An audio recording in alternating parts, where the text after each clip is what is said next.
which is approval of Senate nominees for the appointment to the Board of Trustees for the Post-Service Medical Scheme for Members of Parliament. Mr. Speaker, sir, I beg to give notice of the following motion, that pursuant to the resolution of the Parliamentary Service Commission on the 23rd of June 2025, with respect to the trust deed and rules for post-service medical scheme for members of Parliament, the Senate appoints Senator Stewart Mazayo and Senator Esio Kenyuri to the Board of Trustees for the post-service medical scheme for members of Parliament. Senator Alan Chesang.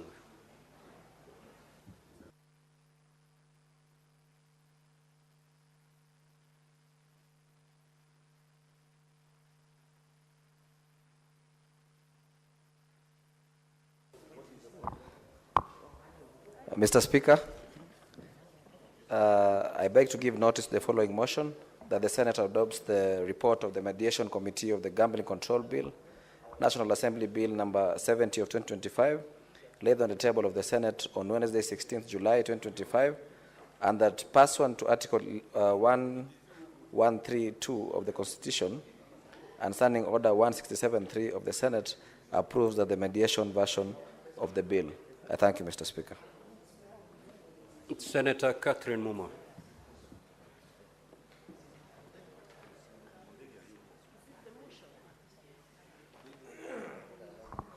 Mr. Speaker, sir, I beg to give notice of the following motion, that the Senate notes the report of the Parliament of Kenya delegation to the 2025 hearing of the Interparliamentary Union, IPU, held at the United Nations in New York, United States of America, on 13th to 14th February 2025, laid on the table of the Senate on Thursday, 17th July 2025. Next order. Order number 7, questions and statements.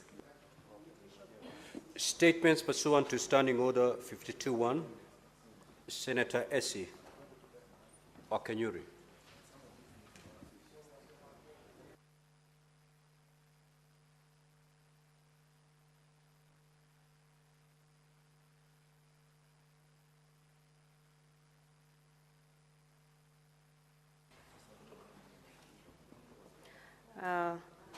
Thank you, Mr. Speaker.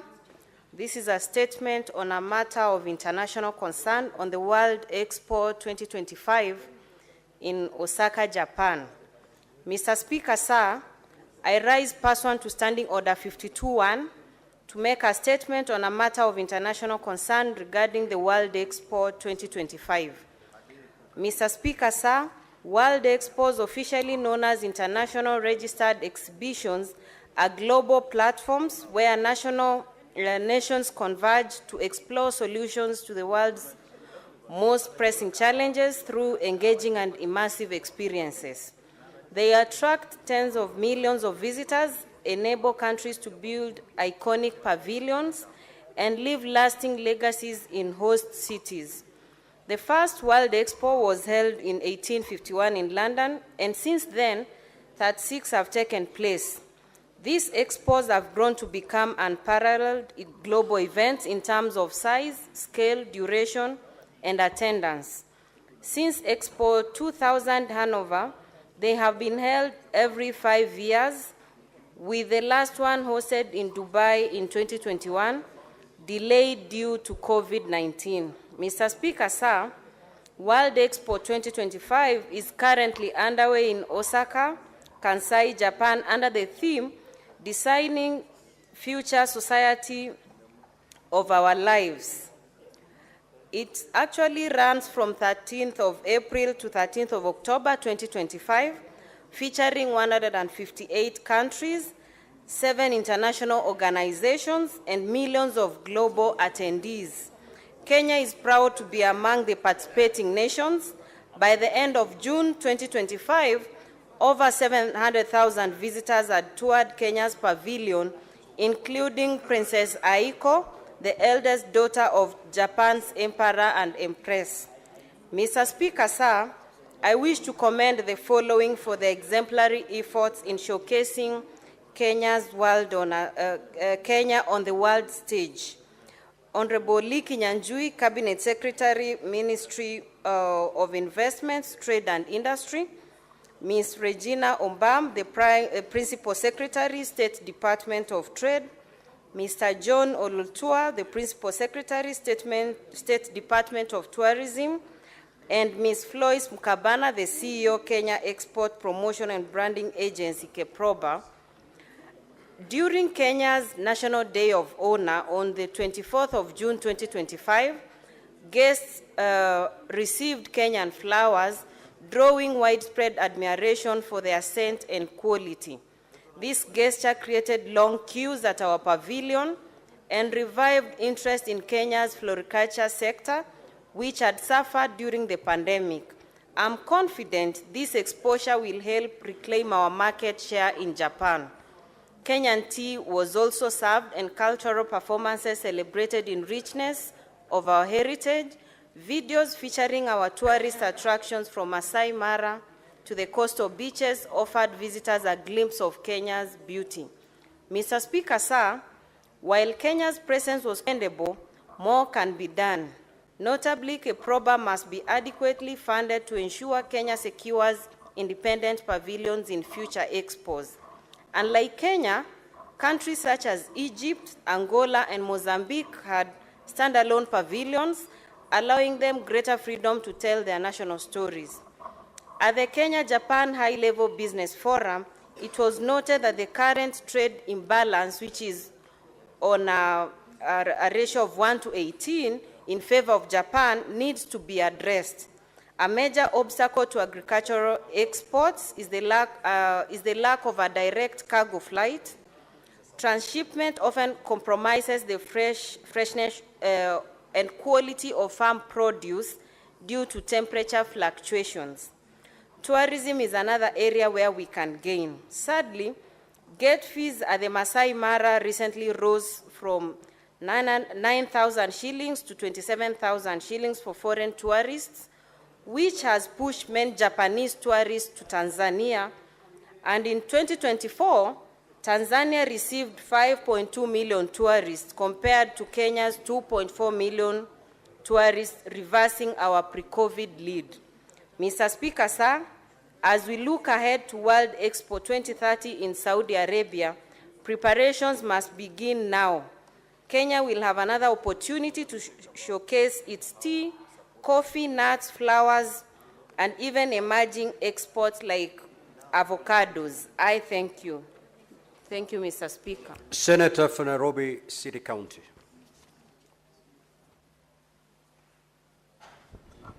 Speaker, thank you for your kind indulgence to allow me to read this statement on the welfare of staff who work for Chandarana Food Plus supermarket chain. Mr. Speaker, I rise pursuant to Standing Order 52.1 to make a statement on a matter of general topical concern, namely the welfare and general working conditions of staff at the Chandarana Food Plus chain of supermarkets, especially at their Diani branch. Mr. Speaker, my office has received a complaint from staff at the retailer alleging cases of mistreatment, discrimination. Order, honorable senators. May the Senator for Nairobi City County be heard in silence, please. Thank you, Mr. Speaker. My office has received a complaint from staff at the retailer alleging cases of mistreatment, discrimination, harassment, racism, and unlawful termination of contracts, a clear pointer to levels of illegality and poor welfare at one of the biggest supermarket chains in the country.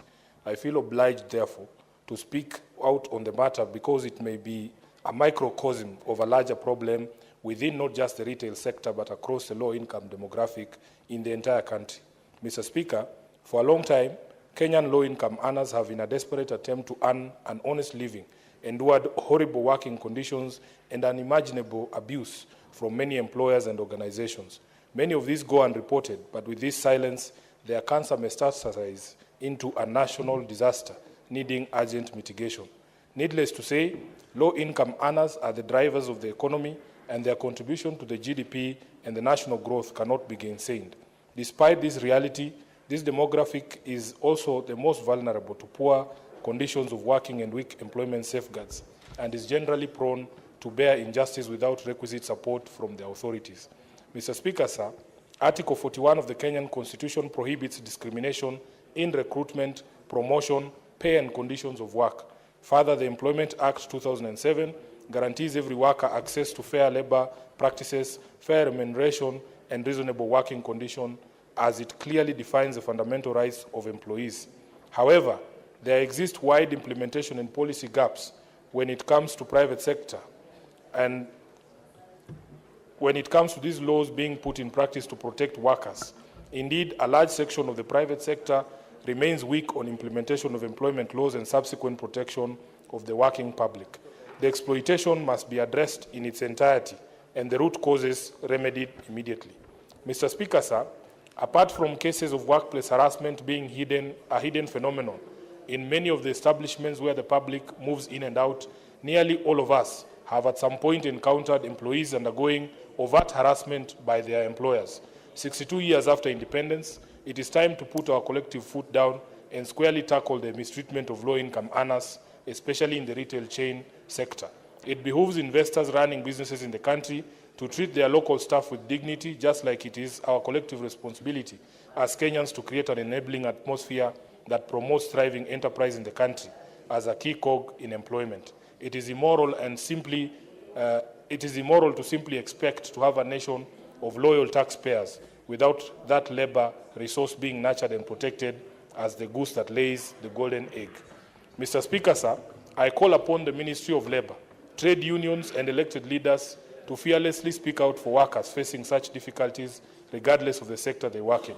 It is important to note that the fear of victimization is a major cause of silence among victims, and it is imperative for leaders to bridge that gap by being firm and principled on the side of justice for the underprivileged.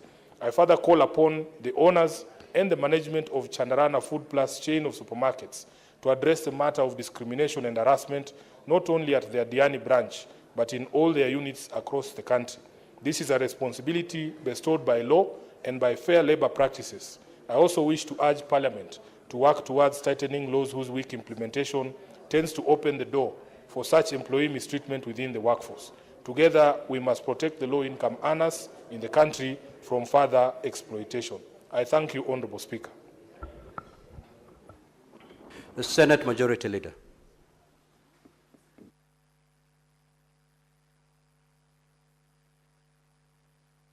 Apologies, Speaker. Statement by the Majority Leader regarding the business of the week that commences on the 22nd of July, 2025, pursuant to Standing Order number 57-1. Mr. Speaker, this is the status of legislative business for that week. Mr. Speaker, sir, we have 59 bills, of which 40 are the second reading and 19 are at the committee of the whole stage pending consideration. There are 32 motions, Mr. Speaker, 3 of which are pursuant to Standing Order number 238, all of which have been discussed and are now pending conclusion. Further, Mr. Speaker, we have 28 petitions that are pending conclusion by respective committees, and like I observed last week, 19 of them, Mr. Speaker, are due for reporting already.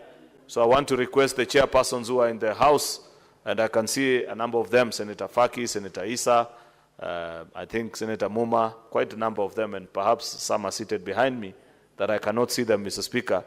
If you're chairperson of a committee and you have a petition that is due for reporting, we are being very unfair to the citizens that petition this House, because they do so believing that we can deliver justice expeditiously, Mr. Speaker.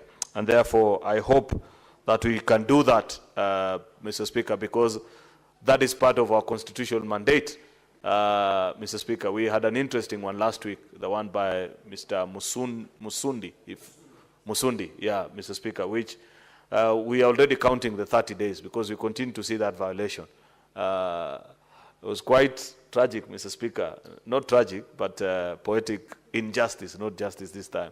Because I spoke about it, and on Friday, last week, I went to a function, Mr. Speaker, I was a chief guest, and the member of the National Assembly had actually branded a photo of themselves on that particular bus. I almost asked them to remove it, but then I figured the 30 days are not yet over. So I hope Secretariat, Mr. Speaker, are following up on the resolution of that matter. I was just making that point, Mr. Speaker, to remind our chairpersons on the importance citizens attach to this House, especially with regards to petition. There is a reason why this House receives almost 3 times the number of petitions that our counterpart house, more than our counterpart house, Mr. Speaker. So I want to request of our chairpersons, please don't let that very stellar performance and good record of this house disappear. Honorable senators will also note that as indicated in order number 10 and 11 in today's order paper, 2 bills are scheduled for division at the second reading stage. Further, at order number 12, the President's reservations to the Conflict of Interest Bill, National Assembly Bill number 12 of 2023, are equally scheduled for division at the Committee of the Whole stage. I therefore request our party whips to mobilize the requisite delegations for the divisions to be undertaken to ensure progress is made on this bill. Particularly, Mr. Speaker, the 2 bills that we concluded in the previous days, county allocation of revenue and equalization, which we concluded yesterday after a very interesting debate, Mr. Speaker, from members who gave their perspectives on who deserves to be equalized and who doesn't deserve. It was quite interesting, Mr. Speaker, to listen to the various perspectives. Those bills are now at the second reading, Mr. Speaker. I hope we can conclude and vote on them this afternoon so that next week we conclude on them and our counties can begin their operation. Mr. Speaker, you know we are almost getting to the last week of July and we haven't considered county allocation of revenue, which is the final instrument that delivers funds to counties, Mr. Speaker. We equally have to, in today's order paper, Mr. Speaker, the county additional allocation bill, another important bill as well that followed almost the same route with the equalization, Mr. Speaker. And I look forward to the debate on that one, Mr. Speaker, because there's good reason why that bill came up. Therefore, Mr. Speaker, I want to request that if we can prioritize voting this afternoon on those very important pieces of legislation for our county governments, I will appreciate. On Tuesday, the 22nd of July, when SPC meets, Mr. Speaker, we shall consider the business of the week, Mr. Speaker, which will include business not concluded on today's order paper, as well as other businesses that are indicated in the notice paper. The Wednesday, 23rd of July, Mr. Speaker, will include questions to the CSs as approved by SPC, as well as motions. We have next week the Minister in charge of Youth Affairs, Creative Economy and Sports, who's responding to questions by a number of colleagues. We have the CS also for cooperatives and micro, small and medium enterprises, responding to a number of questions, as well as the CS in charge of environment, Mr. Speaker. Finally, Mr. Speaker, these bills that I have mentioned earlier, that are the second reading stage, which include the county government, state officers removal from office procedure. There's a tobacco control bill, which quite a number of senators have had interesting perspectives on. Mr. Speaker, there's a county government county government's amendment bill, Mr. Speaker. Then there's a street naming and property addressing system bill, a very important bill, Mr. Speaker, that will respond to part of the issues actually that were raised in the petition by Mr. Musundi. These other bills, Mr. Speaker, that are the Committee of the Whole, which include the Sports Amendment Bill, Public Fundraisings Appeal Bill, the Heritage and Museums Bill, Environmental Laws, Statutory Instrument, which is an ADCO bill, County Government Election Laws, it's an ADCO bill as well, Mr. Speaker, Labour, Migration and Management Bill. These are bills that are in the third reading, Mr. Speaker, and I want to request colleagues, if possible, if we can schedule time next week and prioritize the conclusion of bills that we have finished actually moving of the amendments, and all that is required is to vote, Mr. Speaker. So I want to request if members can prioritize their attendance to the House so that we conclude on those bills. We have motions also on reports of the various standing committee, including the devolution committee, Mr. Speaker, into the state of markets in Vihiga and Bungoma County, arising from a statement that had been sought by Senator Osotsi and Senator Wakoli, both of the two counties.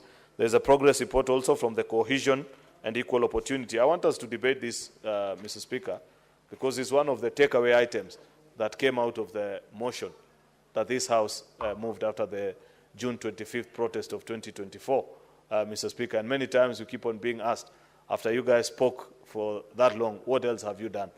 This committee has done fairly good work, not to the level that we asked of them at that particular time, But why I'm seeking your indulgence, members, is that we need to look at what Senator Chute's committee, the Committee on Equal Opportunities, has done so far, so that we can infuse further ideas about how to make this report conclusive. So I really request if next week we can have a conversation on this, Mr. Speaker, and members can speak to it with passion, because this is one of the things that keeps us as a country on the tenterhooks every other time.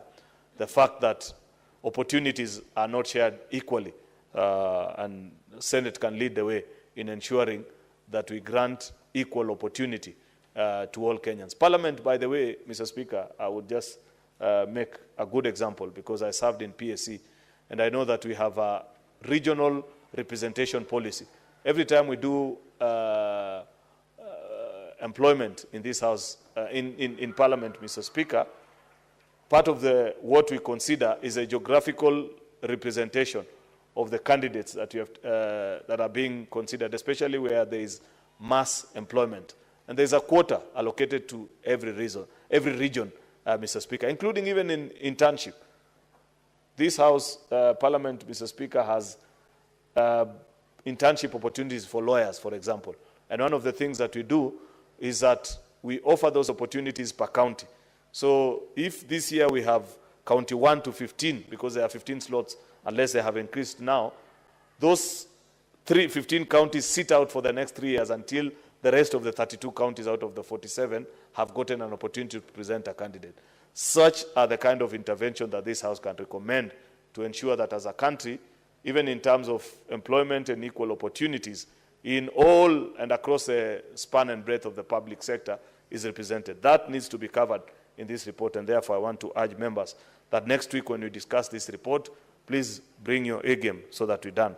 Finally, Mr. Speaker, the projected business for Thursday, 24th, will be any other business that will not have concluded on Tuesday and Wednesday. I thank you, Mr. Speaker, and hereby lay this statement on the table of the Senate. Thank you. Now, honorable senators, before we move to the next order, I have this communication to make. I would like to acknowledge the presence in the public gallery this afternoon, visiting teachers and students from Ikundu Primary and Junior School in Murang'a County. The delegation comprises 46 students and 5 teachers who are in the Senate for a one-day academic exposition. Now, honorable senators, in our usual tradition of receiving and welcoming guests to Parliament, I extend a warm welcome to them, and on behalf of the Senate and my own behalf, wish them a fruitful visit. I will call upon the Senator for Murang'a under 1 minute to exit. Honorable Senator, take your seat. Take your seat.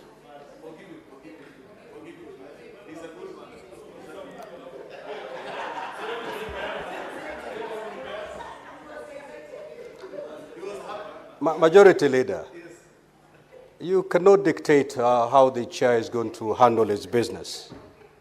Honorable Nyutu, under 1 minute, kindly extend one word of it.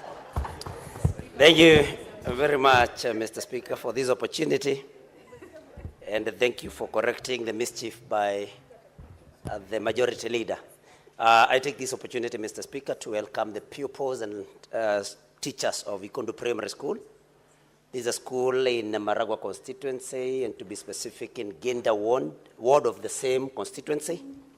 So I take this opportunity to welcome the good pupils and their teachers and encourage them to stay on for the time that they are going to be here to see what is done in this particular house, the upper house, that basically is about devolution.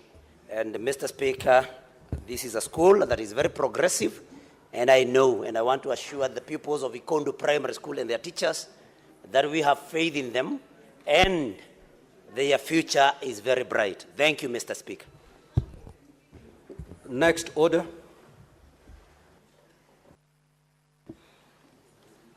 Order number 8, motion, approval of Senate nominees for appointment to the Board of Trustees for the post-service medical scheme for members of Parliament. The Senate Majority Leader.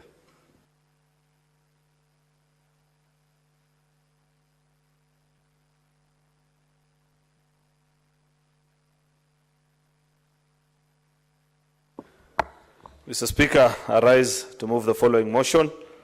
This is the approval of Senate nominees to the appointment to the Board of Trustees for the Post-Service Medical Scheme for Members of Parliament, that pursuant to the resolution of the Parliamentary Service Scheme on the Parliamentary Service Commission of 23rd June 2025 with respect to trust deeds and rules for post-service medical scheme for members of Parliament, the Senate appoints Senate Justice Retired Stewart Mazayo and Senator Esther Okenyuri to the Board of Trustees to the Post-Service Medical Scheme for members of Parliament. Mr. Speaker, that is what it is. I request Senator Ledama Olekina to second.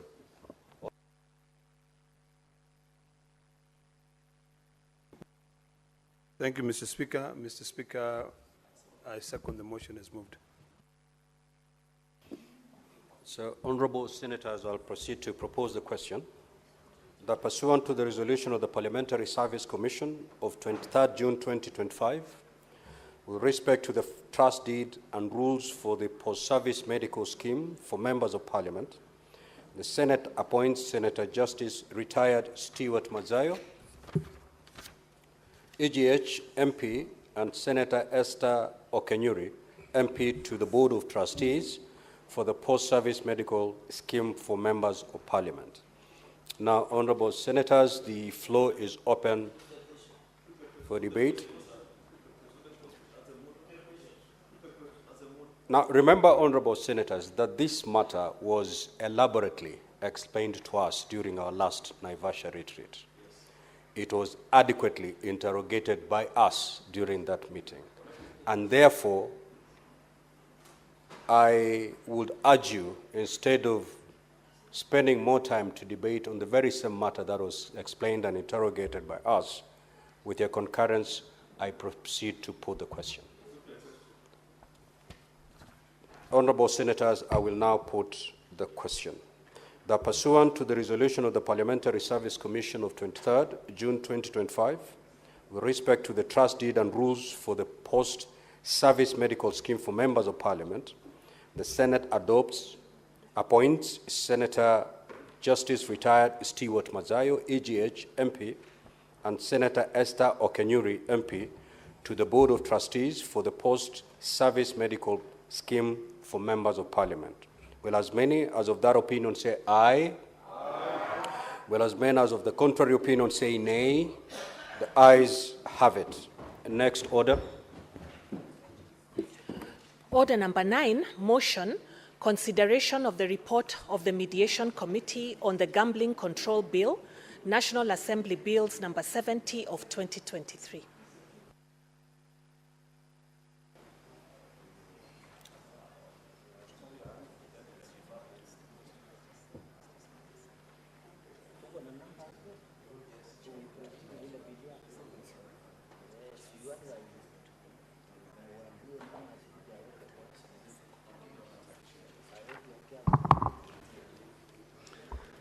Mr. Speaker, sir, I beg to move that the Senate adopts the report of the Mediation Committee of the Gambling Control Bill, National Assembly Bill number 70 of 2025, laid on the table of the Senate on Wednesday, 16th July 2025, and that pursuant to Article 113(2) of the Constitution and Standing Order 167(3) of the Senate, approves that mediated version of the bill. I request Senator Sigei to second.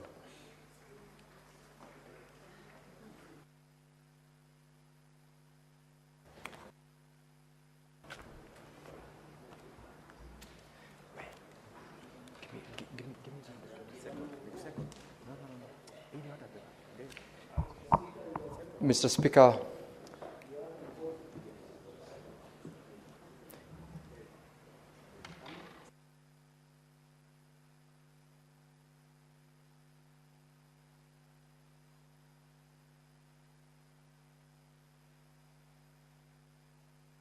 Yes, Honorable Sigei. Mr. Speaker, I second the motion that has just been tabled by the Honorable Senator Alan Sang, And just to affirm a bit of the mediated version of the gambling bill, Mr. Speaker, that is a product of a joint committee of the National Assembly and this House, where initially when the bill came into the House, certain amendments were proposed, leading to a reversion, or rather a reconstitution of the mediation committee to consider the proposals that particularly came from this House.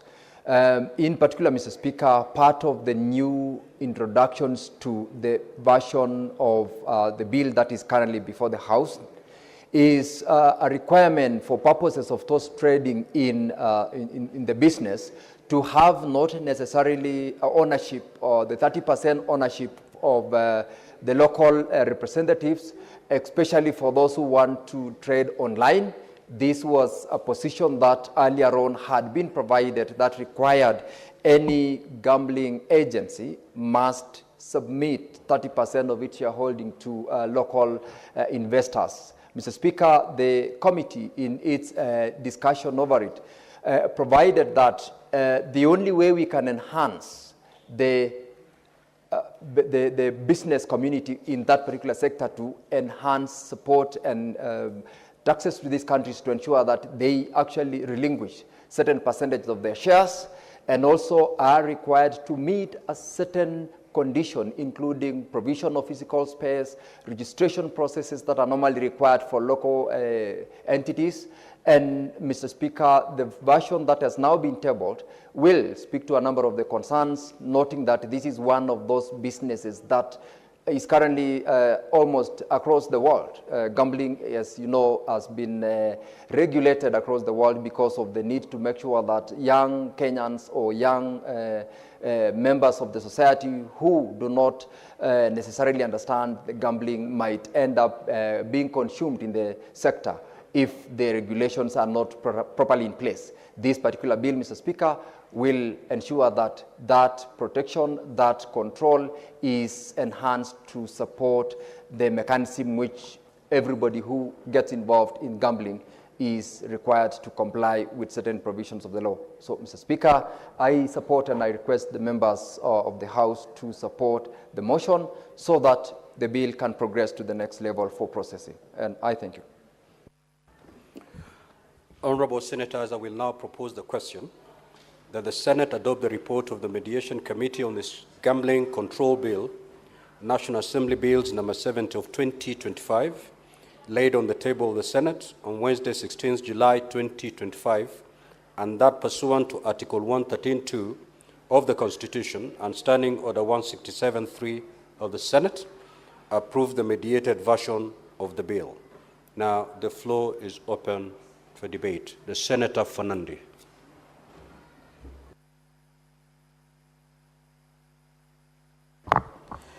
Thank you, Mr. Speaker, sir. While I note that the Mediation Committee of the Senate and National Assembly have done extremely well, is that our representative failed to note that under Article 96, our role is to protect devolution. And on the fourth schedule, there is a critical role of Mr. Speaker, of county governments. And one of the critical roles of the county government is issuance of licensing, not only on other things, but also including gambling. While I appreciate there is an amendment that has been proposed by the committee, we should have increased elaborate, because there are so many licenses that we issue. Mr. Speaker, when you visit a number of our local shops somewhere in Narok town, you will notice the wall is mosaic. Not because it is a design of that shop, but because of the many licenses that we issue. And therefore, I agree, but we should have retained and given powers for the licensing. While I appreciate that they are proposing that county will develop county legislation. So, Speaker, you have to appreciate this country is a country of diverse. When you go where Senator Haji comes from and other counties that are predominantly Islamic, yeah, even, I don't know, Kwale and also Mombasa predominantly. I'm not saying all of it predominantly. That's good English. It's called prospectus, Mr. Speaker, or conceptus, Mr. Speaker. Mr. Speaker, I thought there is only one speaker in the House. Mr. Speaker, therefore, it will be a big challenge. So if you say let counties make their own county legislation, counties that are predominantly Islamic, they might not allow this. So would have proposed in their report, they will not allow this, Mr. Speaker. If they would not, they would have proposed a uniform county legislation for counties to be able to follow on this issue of gambling. Because of different diverse culture, different religion. Mr. Speaker, you have to appreciate that this culture of gambling is killing many families, Mr. Speaker. And gambling is an addiction, Mr. Speaker. It is becoming a problem. Mr. Speaker, Mr. Speaker, while we appreciate we must raise taxes, gambling is a dangerous disease that when it is addictive, it should be treated the way it is being treated, Mr. Speaker. Many people are betting the other day that Chelsea will win, PSG will win, and I'm telling you, there are people who are still recovering from that shock, especially people who did not support Chelsea to win. So, and they have gambled, there is Betexin, there is many betting companies, Mr. Speaker. I'm told even in our villages where we come from, especially where Senator Kalwale comes from, I'm told young men and women are stealing even eggs to go and sell so that they are gambling, Mr. Speaker. When you visit our small centers, there are some Chinese-like machines called lotteries, where, Mr. Speaker, they are taking a lot of our resources, Mr. Speaker. Therefore, I would have expected our committee, we don't want to be a gambling nation, Mr. Speaker. And you know this thing of gambling with life, even when you saw the other day, people are gambling with their lives. They go on the streets, they loot. When it is just a gambling. Mr. Speaker, you saw some of the young people were even sending money for morticians, even during Sabasaba and during the anniversary, Mr. Speaker, of GNC demonstrations. We are a dangerous country, Mr. Speaker. We are teaching the young people bad manners, Mr. Speaker, of gambling. Because we have said, Mr. Speaker, that you can gamble your way to wealth or to power, Mr. Speaker. We should desist, and even I'm happy, Mr. Speaker, some of your guests, including boys and girls from various schools, should know that gambling is a bad manners. We should not teach our society to gamble. We should not. We know people who have gambled their way to where they are, Mr. Speaker, and we don't want to mention names after you gave us directive or in the ruling that you gave it in a Solomonic manner, Mr. Speaker. So we don't want to teach anybody to be a gambler. The only gambler we should allow is Kenny Rogers' song about gambling, Mr. Speaker. That's the only song we should allow. The Kenny Rogers, Mr. Speaker. No, the standing orders does not allow me to sing, Mr. Speaker, and they are misleading me. Mr. Speaker, you should know when to run and when to stay. Mr. Speaker, so this issue of trade permits, licensed amusement machines, pool table permits, Mr. Speaker, license and supervise of county issuance of trade permits for total setters.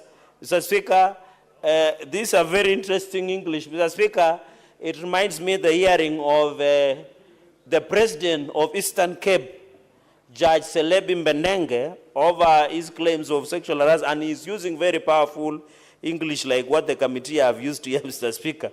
So this issue of I would have expected the committee... Senator Olekina, kindly take your seat. Thank you. Proceed. Thank you, Mr. Speaker, for protecting me. Mr. Speaker, and therefore number two is on the issue of, I agree with the amendment that the young people should be part of the betting board, and therefore a representative from Council of Governors, because that is where we should, Mr. Speaker. Mr. Speaker, another committee resolution that I have noted is functions from the authority, which I agree, the issuance of license should stay with the counties. Mr. Speaker, you know we are struggling with on-source revenue. I have seen a number of governors celebrating on on-source revenue, Mr. Speaker.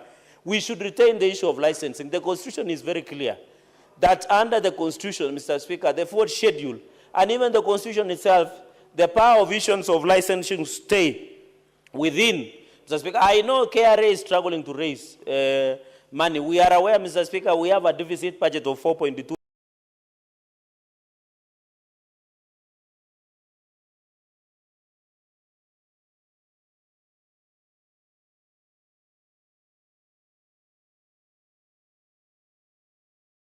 trillion shillings. We normally on average raise 2 trillion through Kenya Revenue Authority, Mr. Speaker. While I appreciate that, we should not allow KRA to arrogate itself the power they don't have, Mr. Speaker. They shouldn't. And therefore, I agree with this amendment that the issue of issuance of license, the factor of raising revenue, is only given to 2 entities, Mr. Speaker. It is given to the national government, it is given to the, Mr. Speaker, is given to county government. And the Constitution is very clear, Mr. Speaker, that should you want to give yourself power to collect revenue, Mr. Speaker, and I'm happy the Senate Justice, retired Judge Stewart Manzayo knows this, is you come to legislate. You don't take it through the back door, Mr. Speaker. Mr. Speaker, because I'm running through, because this clause, this is Senate Amendment Clause 28. I agree that the employees an accreditation for a person in non-gambling within gambling premises so that we don't need to use the sweeping of the police to those. Mr. Speaker, another problem, Mr. Speaker, I came to learn this issue because I have seen in this clause number 28 that media nowadays, while I appreciate media are struggling to raise the revenue. Mr. Speaker, all the radio stations, the televisions, I have tremendous respect for the media. That's why they are called the fourth estate. Mr. Speaker, I was surprised even old men and women of 70 years are now gambling in radio stations. In TVs, Mr. Speaker, they are now gambling. It is becoming a dangerous disease. Mr. Speaker, while media are trying to raise the revenue to run their stations, I know one of the media owners is looking at me, Mr. Speaker. He is try and be moral. We cannot legislate anything. From morning to evening, Mr. Speaker, you only hear promotion. Buy this. If you gamble with 1,000, you gain 10,000, Mr. Speaker. We don't want to reduce this country to a gambling nation. We are gambling with our lives. We are gambling with the economy. We are gambling with elections, Mr. Speaker. We are gambling in our relationship, Mr. Speaker. Mr. Speaker, I want to agree, these media promotions, we must regulate, Mr. Speaker. It should be PG. It should be parental guidance. It should be put, Mr. Speaker, at the watershed period, Mr. Speaker, so that we don't need the NCCK or Kenya Episcopal Conference of Catholic Bishops or the evangelistic or traditional or the Islamic religious to come out and tell us to legislate on issues that can be done morality, Mr. Speaker. We don't want to create a society, Mr. Speaker, an aspect of capitalism. You know, capitalism does not have a soul and a heart, Mr. Speaker. And therefore, I agree that we must regulate. And I'm told, Mr. Speaker, these promotions that you do in media, you can imagine 1 million Kenyans sends 100 shillings.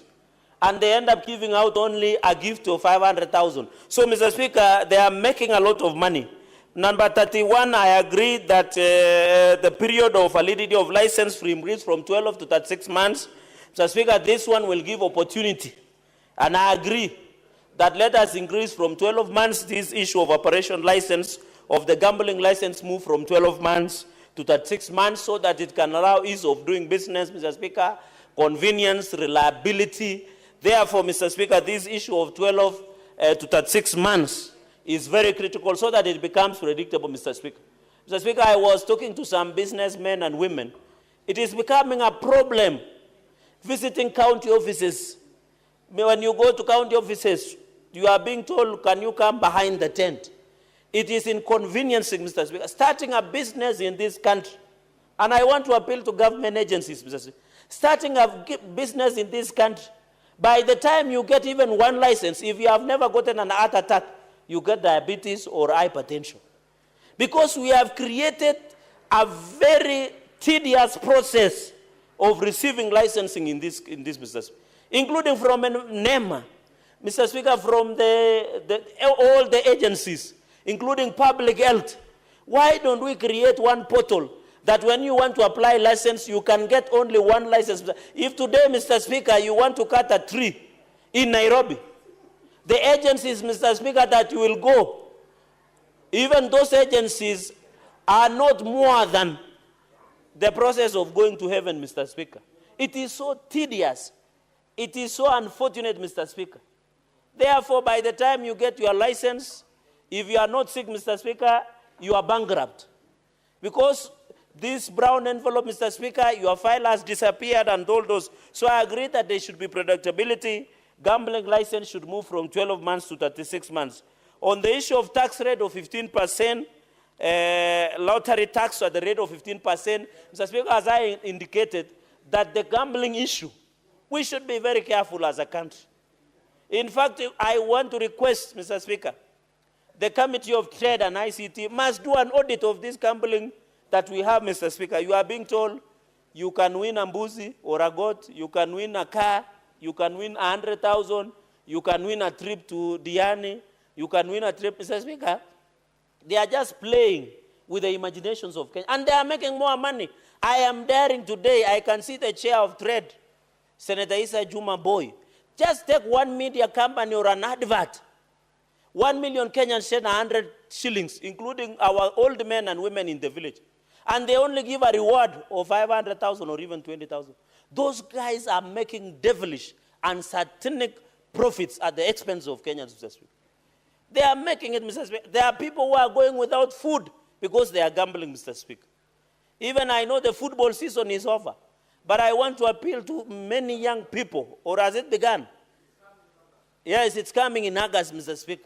So I want to appeal, this issue we must agree, and I agree that we need to introduce the lottery tax of 15%, Mr. Speaker, as a preventive mechanism against the disease called gambling, Mr. Speaker. And I want to say this issue of gambling must and should be arrested. So the issue of 15% tax at the rate of 15% on lottery tax, Mr. Speaker, should and must be included. While I appreciate, Mr. Speaker, it is not lost on us that most of these betting companies are sponsoring football tournaments, they are giving out support, they are giving out CSR. But, Mr. Speaker, when you compare the cooperative social responsibilities that these betting companies and lottery companies are giving, it's a drop in the auction, Mr. Speaker. It's a drop in the auction, Mr. Speaker. And therefore, they must pay tax, and we must ensure this CSR, while they say, I normally see they sponsor Gorbaya, AFC, when Mr. Speaker, you know, in the spirit of East Africa, I have a lot of interest in Tanzania, Mr. Speaker. I normally see SportsPesa sponsoring Simba or Yanga, Mr. Speaker, down there in Tanzania. While we appreciate, even here AFC Leopard, this one Arambe Stars, we want them to be sponsored, Mr. Speaker. Mr. Speaker, and many other companies. Honorable Faki, allow your colleague to make his comments. Proceed. Mr. Speaker, if you need to give information, you know what to do. Mr. Speaker, you know some habits die hard. Old habits, sorry. Old habits die hard, and I understand why. Mr. Speaker, he's a good man. So, Mr. Speaker, this one of the tax should be charged by the license broker, and we agree with that, Mr. Speaker. Mr. Speaker, quickly, single from to 1 shilling, Mr. Speaker. This is where I was saying. I don't know whether our majority leader, I don't know whether your membership are aware of the reality on the ground. Because vitu kwa ground is different, Mr. Speaker, forgive my language. But how do you reduce from 20 shillings to 1 shilling? You will allow the small children also to be betting, Mr. Speaker. And where is the mover of this report, Mr. Speaker? I don't think he's around. Mr. Speaker, you will allow young boys and girls to bet because you are reducing it from 20 shillings, Mr. Speaker, to 1 shilling, Mr. Speaker. That this minimum amount bet, unless, Mr. Speaker, with a lot of tremendous respect, this law reflects to the role of the betting companies, Mr. Speaker. And we must agree because that the national... Senator Fernande. Yes. The senator for Bomet wishes to give information. Are you amenable? No, if it was about Chebole Road, I would have agreed, but on this one, I'm an expert. Proceed. Allow me, Mr. Speaker, to proceed. No, to reduce the minimum of single bet in a casino from 20 shillings to 1 shilling, Mr. Speaker, unless you want me to bring a casino, even the small you see in Jebwalungu Center, somewhere in the Bomet, Mr. Speaker, because in the committee report, this is not my report, Mr. Speaker. Mr. Speaker, on the clause number 66, I think when you will be replying, you can clarify if you think I didn't capture your but we should stop from being gatekeepers of certain interests, Mr. Speaker. I know them. Mr. Speaker, have been around for long. I know they are put on a mask, but we'll unmask them when the time comes, Mr. Speaker, during voting. Mr. Speaker, I allow the clause number 66. In this issue of financial reporting and anti-money, I agree they have done a good job there. Mr. Speaker, the issue of money laundering. Mr. Speaker, you know there are people who are stealing public funds. We used to have pirates here in Somalia. There was a lot of money coming to it's called illicit money. Mr. Speaker, I think on the issue of money laundering, Senator Sige, you have done extremely well on this matter. We must address money laundering, Mr. Speaker. We don't want people to be stealing money and putting it in betting so that they can money, because the process of money laundering, the layering process, and reintegrating the illicit money into the system, Mr. Speaker. Mr. Speaker, on the issue, because I'm running through quickly, clause number 71, Mr. Speaker, penalty, I disagree, Mr. Speaker, to 50 shillings. I think this one, the mediation of by deleting amount 5 million, therefore 3 million shillings. Mr. Speaker, I thought we had agreed. While we don't want to morally legislate, why would you reduce? We want this to be punitive. We want people who want to gamble, people who have excess money, like Senator Issa and Senator Faki. Mr. Speaker, we want people who have a lot of money to gamble. Mr. Speaker, this 5 million, and I'm happy Senator Issa is proud of it, that therefore 3 million, it should stay. I hope when it comes to committee of the whole, Mr. Speaker, that issue can be relooked at, Mr. Speaker. In this clause number 87, television, I agree. This one, in conclusion, Mr. Speaker, remove the restriction that a gambling advertisement shall not be broadcasted on television between 6 a.m. to 10 p.m. unless it is done on a live sporting event. Mr. Speaker, I agree this watershed moment, because most of our children who are part of your guests today are asleep. Then we can do a PG, parental guidance, so that those adverts of betting and gambling can be done during watershed moment, and also to protect our children and people under 18 years. Mr. Speaker, the 20 million to 1 imprisonment from 20 years, I agree. This is very important, 20 million shillings to 1 million shillings. Mr. Speaker, 1 minute. Mr. Speaker, I disagree. Why do you want to reduce from 20 million to 1 million, Mr. Speaker? This is wrong. Mr. Speaker, we disagree. Any media that advertises beyond the restricted time, they should be fined 20 million. Mr. Speaker, with those many recommendations and report debate, I beg to differ, and we will oppose with all my body organs when it comes to voting. Senator Faki. Mheshimiwa Spika, pia mimi nichangie ripoti hii ya uwiano kuhusiana na sheria ya kamari. Na Mheshimiwa, kwanza, jambo la kwanza ni kuwa japokuwa kamati mbili hizi zilikaa pamoja na kujaribu kuangalia yale masuala ya sheria hiyo ya kamari, kwanza ni kwamba kamari si biashara, Mheshimiwa Spika. Kamari ni kamari, na kamari na madhara mengi, Mheshimiwa Spika, ikiwemo ile tunaita addiction ama uraibu. Vile vile pia inasababisha athari za akili, yani mental health. Mheshimiwa Spika, wengi wale ambao wanakwenda katika shughuli hizi wanaathirika kiakili, kwa sababu bila ya kwenda katika mchezo wa kamari, Mheshimiwa Spika, mtu yule anakuwa si mtu wa kawaida. Tatizo niliko nalo na sheria hii, Mheshimiwa Spika, ni kwamba imetoa fursa ya kufanya hata watu wadogo waweze kucheza kamari, kwa sababu ikiwa kiwango cha pesa ambazo unaweza kutumia kwa kamari kimepunguzwa kutoka shilingi 20 mpaka shilingi 1, ina maana kwamba kila mtu anaweza kushiriki katika mchezo wa kamari. Mheshimiwa Spika, shida nyingine ni kwamba katika vituo vyetu vya redio kwa sasa, Mheshimiwa Spika, matangazo mengi ni ya kamari. Kwa kipindi cha muda wa saa moja, Mheshimiwa Spika, katika redio zetu za FM, karibu saa nzima wanatumia kutangaza kamari. Utasikia ukilipa shilingi 100 utapata shilingi 2000. Ukilipa shilingi 100 utapata 200,000.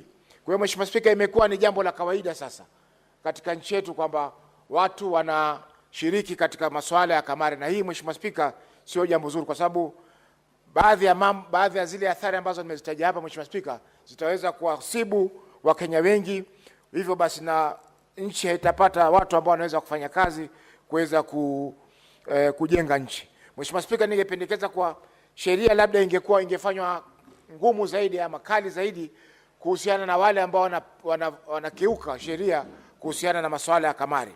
Kwa mfano, hizi vituo vya redio ambavyo vinatangaza mara kwa mara masuala ya kamari vingepunguziwa muda ambao wanatakana kutangaza kamari hiyo Mheshimiwa Spika. Kwa sababu bila ya hivyo ina maana kwamba kila mtu ataingia katika mchezo wa kamari, na hivyo basi itakuwa sio nzuri kwa nchi yetu ya Kenya.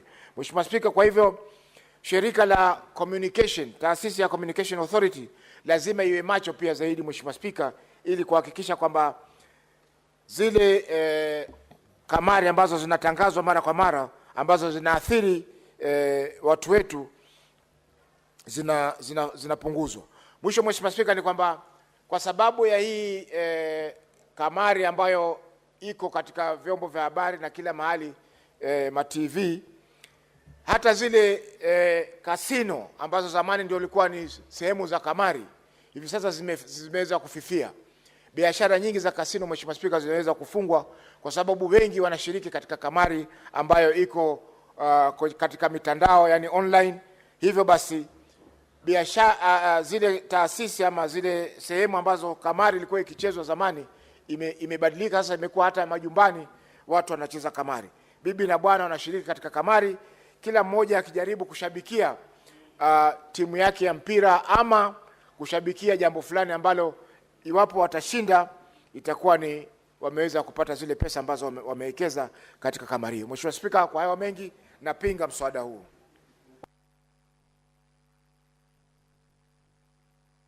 Senator Mungatana.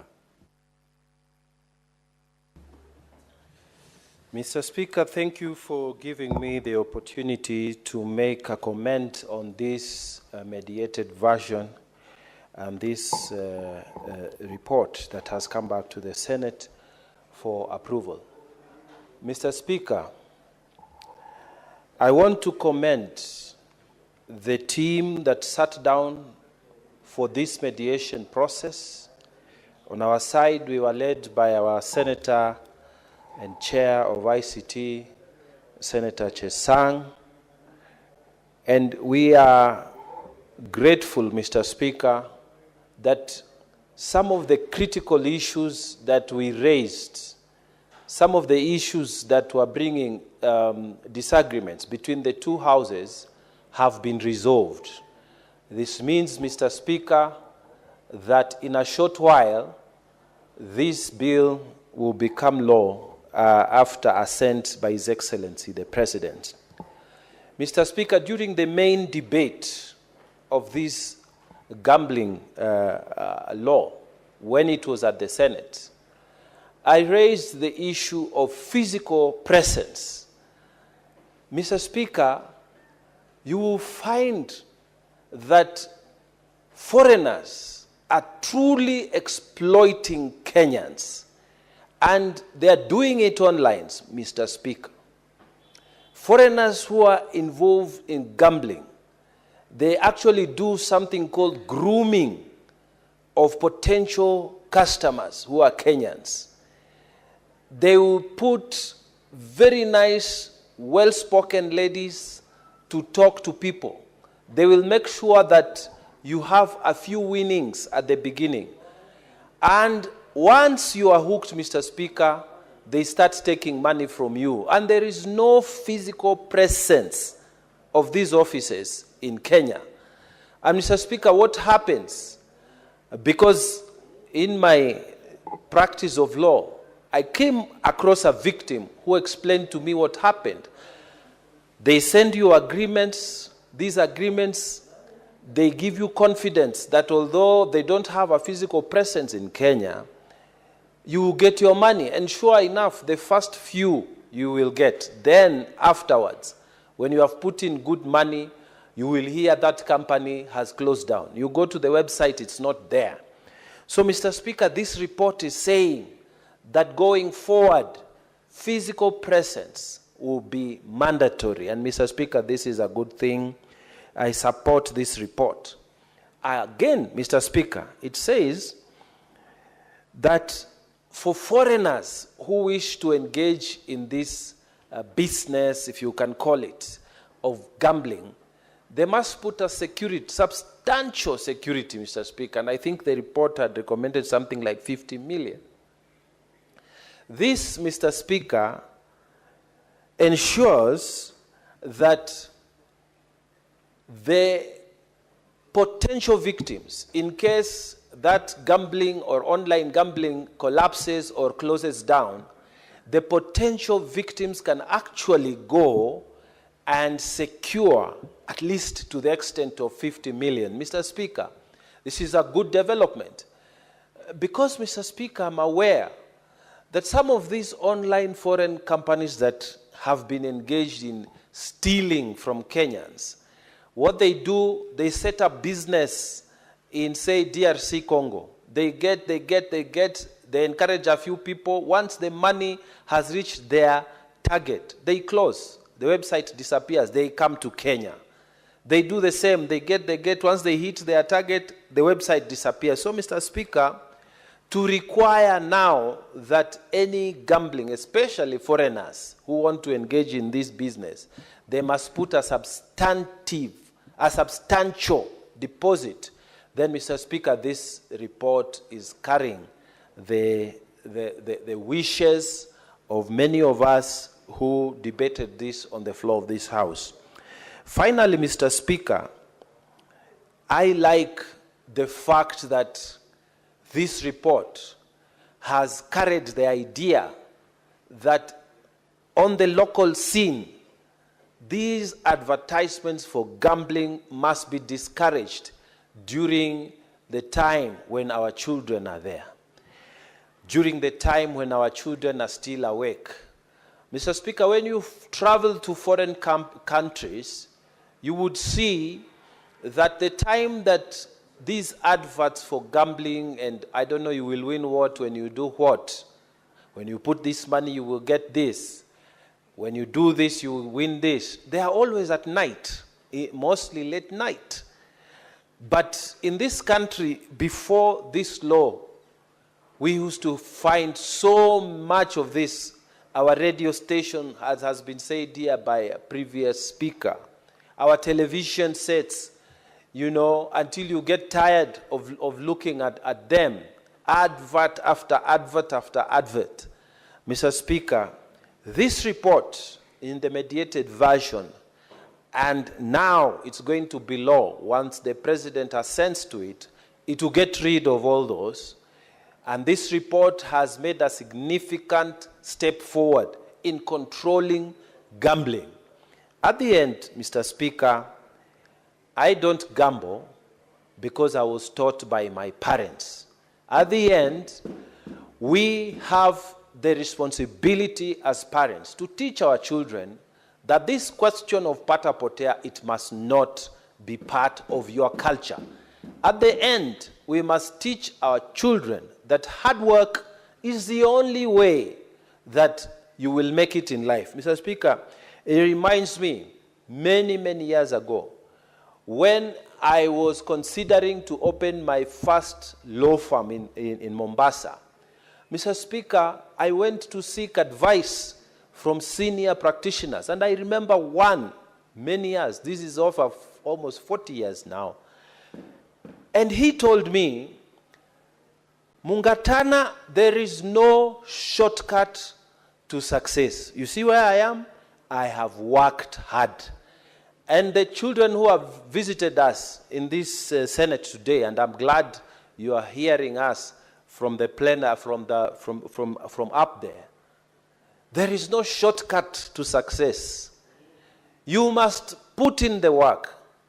You see all these senators who are seated here, none of them will tell you, you will see their suits and their nice looks and what, but they will not tell you the story of sleeping late at night, moving with broken vehicles, spending nights in most uncomfortable situations, looking for votes, convincing people to sell their vision. And that's how they are seated here. Don't see the glamour and forget that there was work behind that glamour. The gambling culture is being spread on the belief that you will make it immediately. Anybody who tells you immediately, it's a red flag. Any person who tells you, put this money, you make money immediately, run away like you are running away from the devil himself. Anything, even your hard work, by the time you are getting your KCSE certificate, it has been many years of hard work. It has been 8 years of primary. It has been 4 years of secondary school. Nobody told you that you put in a card or you put in a coin and you become a graduate of KCSE and now you're ready for university. There is no shortcut. At the end, we will make this law. I support this report, but at the end, the story is yours. The story is with your family. The story is your mother and father or your guardian. You must not gamble. Go and work. Go and work hard, and you will be successful to the extent that you imagine you will be in life. Mr. Speaker, with those many remarks, I wish to support the mediated version of this report and confidently ask the President to assent to it so that we can start regulating this gambling business. Let's not go back and forth on this matter. Let us have a law, and if this law is not good enough, the Senate does not stop operating. It will amend any section that is not good for the sake of good order in this country. Mr. Speaker, I support. Thank you. Senator Olekina.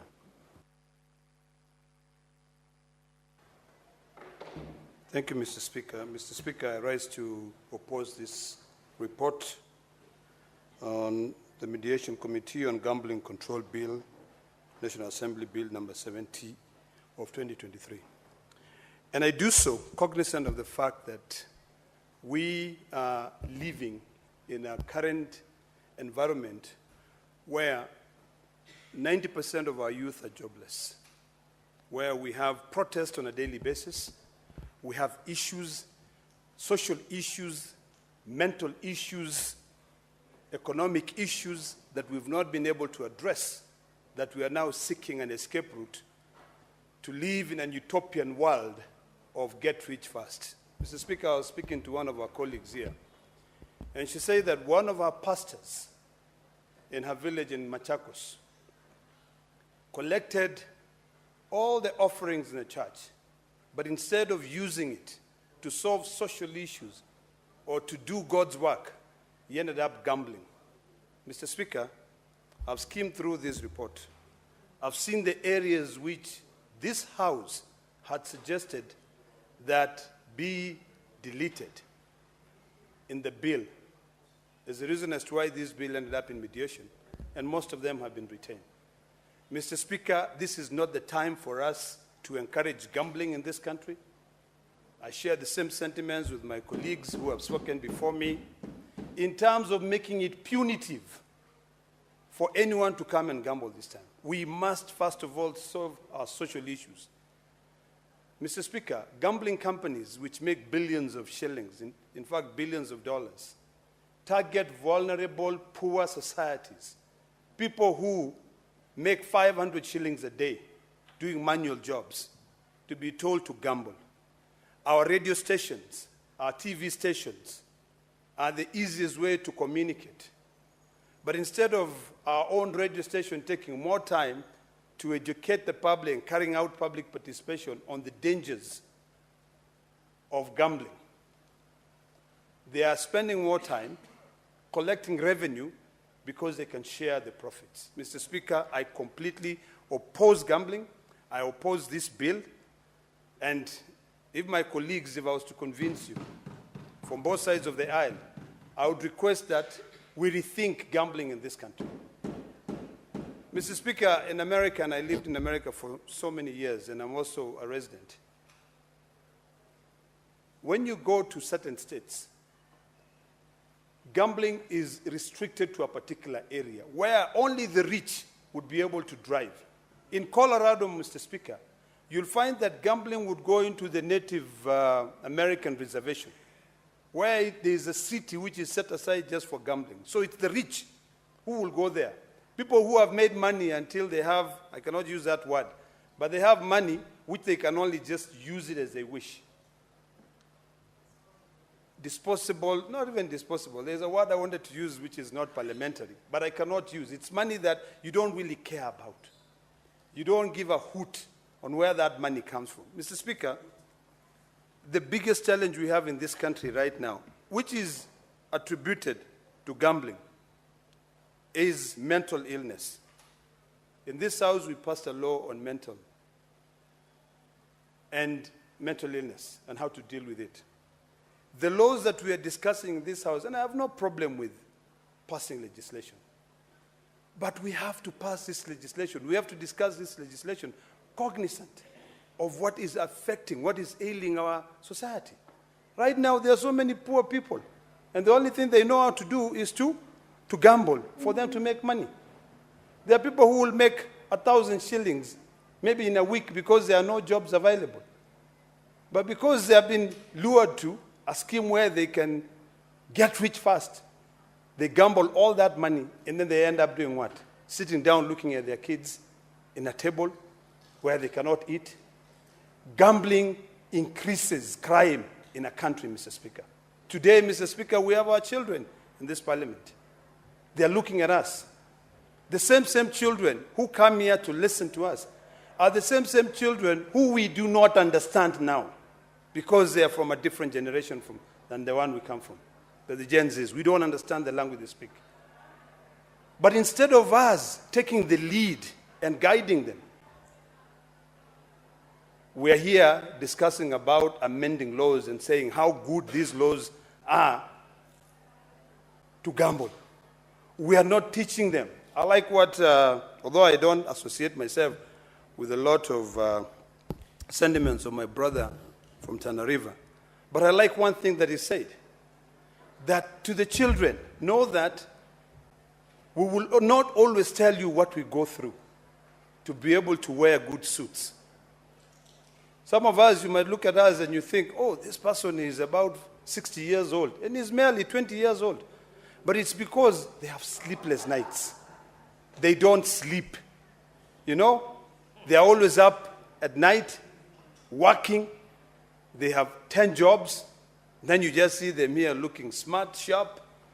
You know, you don't even know what they're suffering from. So, Mr. Speaker, I want to beseech my colleagues here that it is not time for us to be passing this legislation to be able to support people who are already filthy rich, who are already collecting so much money. It is time for us now to think seriously about how do we end all these problems? How do we reduce crimes?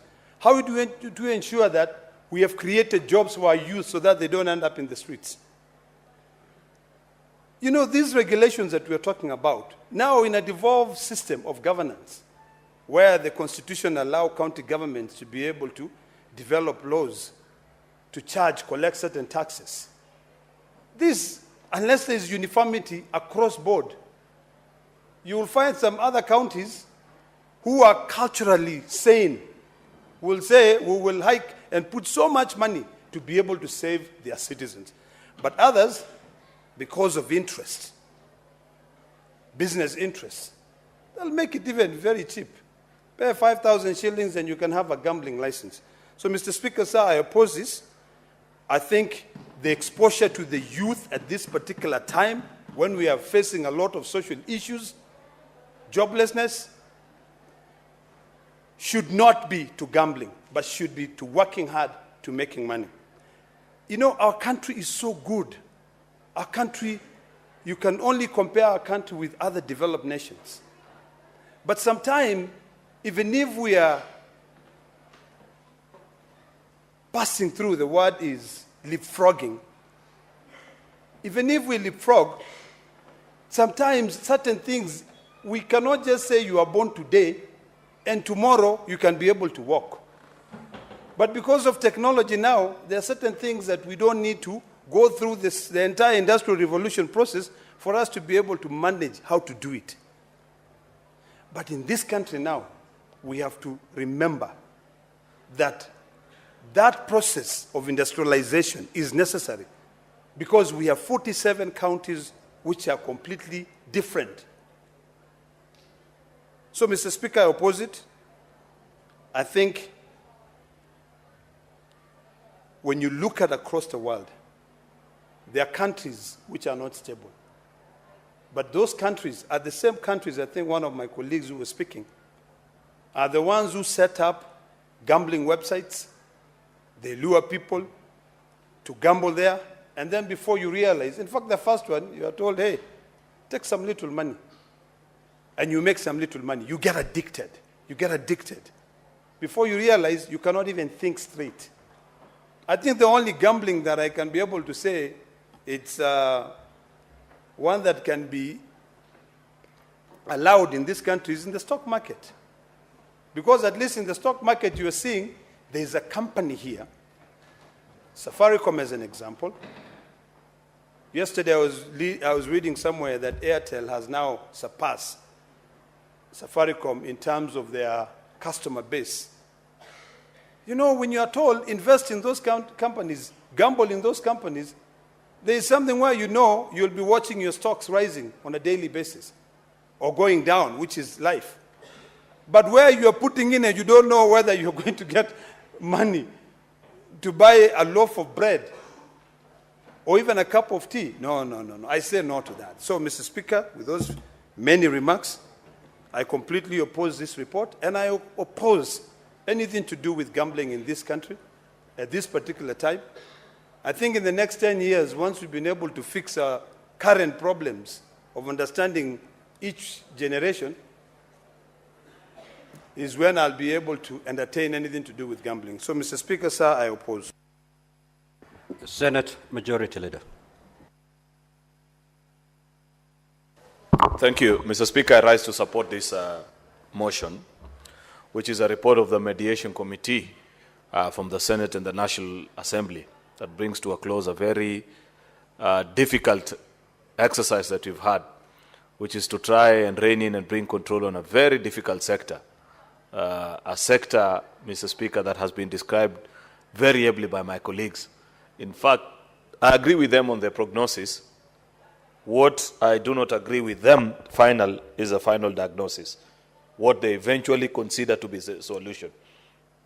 I've listened to my colleagues, Senator Ledama, Senator Cherargei, and while I agree with all the things they have said about gambling, Mr. Speaker, I am afraid that what they are prescribing as a solution might not serve us. We live in very interesting times, Mr. Speaker. You know, in the year 2018, this Parliament, the Senate, sponsored me alongside a few of my colleagues to Colombo, Sri Lanka, for a conference titled Evidence-Based Decision Making. That conference eternally changed my life. And to date, as a lawmaker, if you follow me every afternoon, Mr. Speaker, including yesterday, I follow the evidence before making a final decision. This country, unfortunately, Mr. Speaker, we make decisions based on political affiliations or feelings sometimes without looking at what the hard facts are telling us. And that's a debate we had here yesterday, for example, where I tried to remind my colleagues who are here, Senator Sifuna, Senator Halwale, Mr. Speaker, that while it is long held that there are counties that are rich and counties that are poor, a better way of looking at places, Mr. Speaker, to consider for affirmative action of any kind, Mr. Speaker, is to break it down to the lowest administrative unit, which is a sub-location, Mr. Speaker, and have a nationwide consideration. Mr. Speaker, this is one such scenario as well. We agree that gambling is a menace that has messed up so many young people, so many families, so many women, because it's not just young men, Mr. Speaker. You will recall that there were times when they had put some slot machines across the country. It was a very interesting spectacle where you'd find women folk in the village at about 4 o'clock, trooping from their homes to the center to go and slot in the coins, Mr. Speaker, with the hope that they were going to have their luck on that particular day. I'm afraid, Senator Ledama, that when we legislate, we pass laws for things that we know, things that we like, and those that we don't. I understand very little about gambling. In fact, I don't know even how to gamble. But unfortunately, as a lawmaker, Mr. Speaker, I have to make decisions that are in the best interest of the people that I represent. Rift Valley, where I come from, Mr. Speaker, is a mecca of bettors. That's where the hardcore betting population of this country lives. And I know this from very, excuse me, very sound authority, Mr. Speaker, on statistics that I've seen. How many young people wake up trying to get 100 shillings or 50 to place a bet on something with the hope that they'll succeed. And of course, like has been described by many of our colleagues, 90 to 99% of the time they don't succeed, because that's how gambling works. I know that there's something they say, the house never loses, the house always wins. Unfortunately, Senator Ledama, choosing not to regulate this sector is not an option that you want to take. Why? Because even if we made the decision that we want to ban gambling in Kenya, are you aware that 60 to 70% of gambling nowadays has gone online? And they are from sites that don't even exist in Kenya. And those sites, just listen, Senator Ledama, I've done some good research on this. Those sites are operated by very sophisticated software that even if you block their IP address this minute, by the next minute, they have generated a new one. And our young people are following those sites there. So we must think of ways of how we will regulate this sector, because unfortunately, banning or choosing to close our ears and eyes and saying that this is not allowed in our country, Mr. Speaker, is burying our heads in the sand. We live in a digital world. Unless we want to say that we block the internet, perhaps that's the only solution that remains. But as it is today, Mr. Speaker, the unfortunate and the hard reality is that we have got to find ways of bringing order to this sector. Countries all over the world continue to grapple with this. I took time. Actually, the former ambassador to Kenya from the UK. Yes, I don't mind. Senator Olekin, I proceed and inform Senator Cheriot. Thank you, Mr. Speaker. Mr. Speaker, I appreciate the fact that the majority leader began his debate by giving us a history of what led to his style of debate, evidence-based. Mr. Speaker, when it comes to the issue of evidence-based, it is imperative to remember that as a country, what we need to remember is that our national identity card number is the one that unites us. There is nothing that stops us, majority leader, from ensuring that when you, for every transaction that you use, either online, to confirm any money, you have to use your identity card number. In fact, nowadays, when someone cons you, so long as you can get the identity card number, you can find a way, and we need to be able to find a way, Mr. Speaker, and this is what I'd like to inform the majority leader, that we can use that identity number to block you from doing any other transaction. In other countries, Mr. Speaker, where gambling is restricted, the moment you try to gamble, you're asked to put your national identity number or your driver's license number. If you go to Australia, before you enter a club, and they know you're not supposed to enter a club when you're not 21 years old, you give out your ID number. In a club, they run it through to make sure whether that ID is legit or not. Nothing stops us from ensuring that this website that the majority leader is talking about, that if you block this IP address, even the IP address is a problem, ensure that everyone, any transaction which is done in the Kenya space, even if the site is in Germany or America, requires you to put in your ID number. And if you put in your ID number, if you're not over 18, or if it is gambling, it blocks. There are ways around it with technology and AI. Senator Ledama needs to spend time with these young people to understand what I'm telling you. Those sites are not hosted here in Kenya. They are not designed here in Kenya. Therefore, you cannot determine for them what information they require from the people that are placing bets on those particular sites. They make payment using cards, ATM cards, Mr. Speaker, and sometimes on mobile money. Therefore, it is not possible, Mr. Speaker, to do what Senator Ledama is proposing, because I know for a fact, Mr. Speaker, that these online platforms that are taking away most actually of the gaming revenue, Mr. Speaker, away from this country. And that is another discussion we need to have all together. Because second thing, Mr. Speaker, in the administration of the gambling space, Kenya and Tanzania took two different paths. Kenya decided to treat it as a social ill that needs to be regulated, and therefore they imposed a sin tax on it in the form of an excise duty, meaning that every time you place a bet, Mr. Speaker, there is tax deductible, just trying to dissuade people from participating in it. And that is what has led to a lot of traffic going offline, away from the dominated, away from the regulated online betting spaces in Kenya, Mr. Speaker. Tanzania, on the other hand, chose to be facilitative and appreciated and said, while this is a social ill, they treated it like just any other social ill. They say, something must kill a man. For you it is gambling, for another person it is drinking. And therefore they said they treat all of them equally. And as we speak today, the level of business that operated in Kenya has gone down, while in that particular part of the country, it has increased. That is point number 2. Mr. Speaker, I do not think that Kenya made the wrong decision. I believe years down the line, Tanzania will regret that particular decision. And therefore, on that one, I agree that as a country, we must find ways of inhibiting the gambling habits of the people that participate in that particular space, Mr. Speaker. But I was just bringing to the attention of the House the evolving space within which this industry operates. That as we try to tax them here to dissuade them from participating in these games, they have actually taken off and they are now online.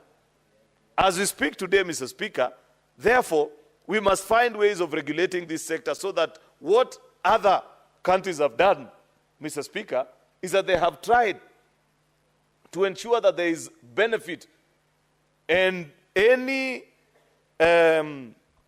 challenges that occur from subsequent months and years of betting to a particular individual are actually sorted by the betting house. You'll find that many of them, for example, and before Senator Ledama rose to inform me, I was giving the example of a piece of legislation that was shared to me by one of the interns at the UK embassy about a year or two ago, by the time we were beginning this debate.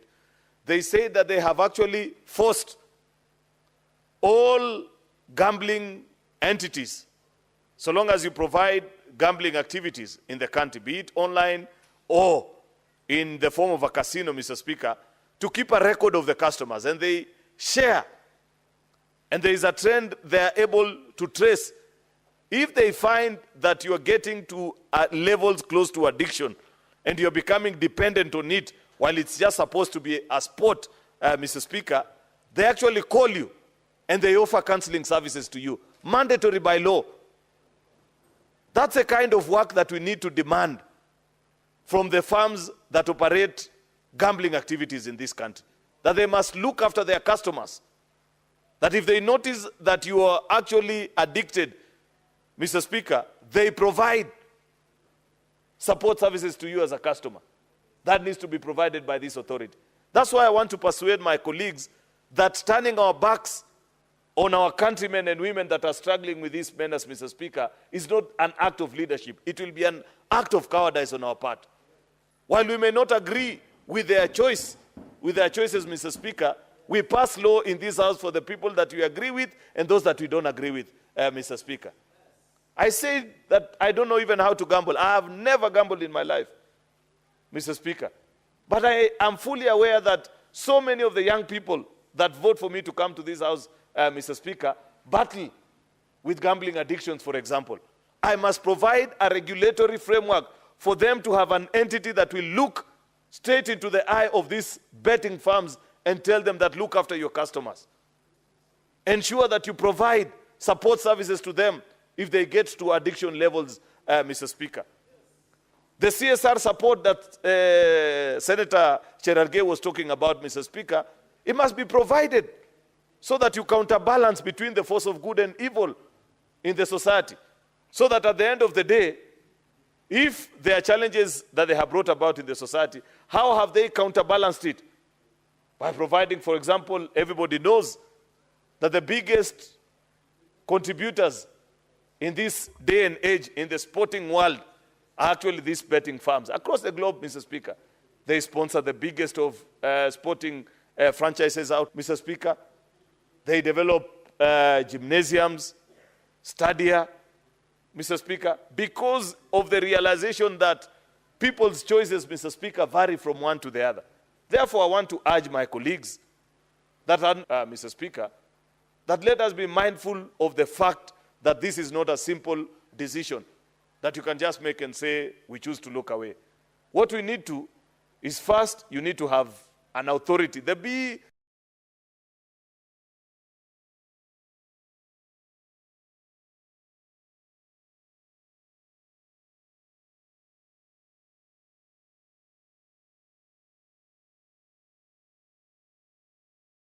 I think, I don't know what it is called, the current regulator, BCLB or something. I think it's just a department in one of the offices here. You need an authority that has representation from almost all spheres of society, Mr. Speaker, including even religious institutions. Those who will have the courage to sit in that particular board, Mr. Speaker. So that when you set the tough conditions, Mr. Speaker, the firms live by the rules, they play by the rules, and we protect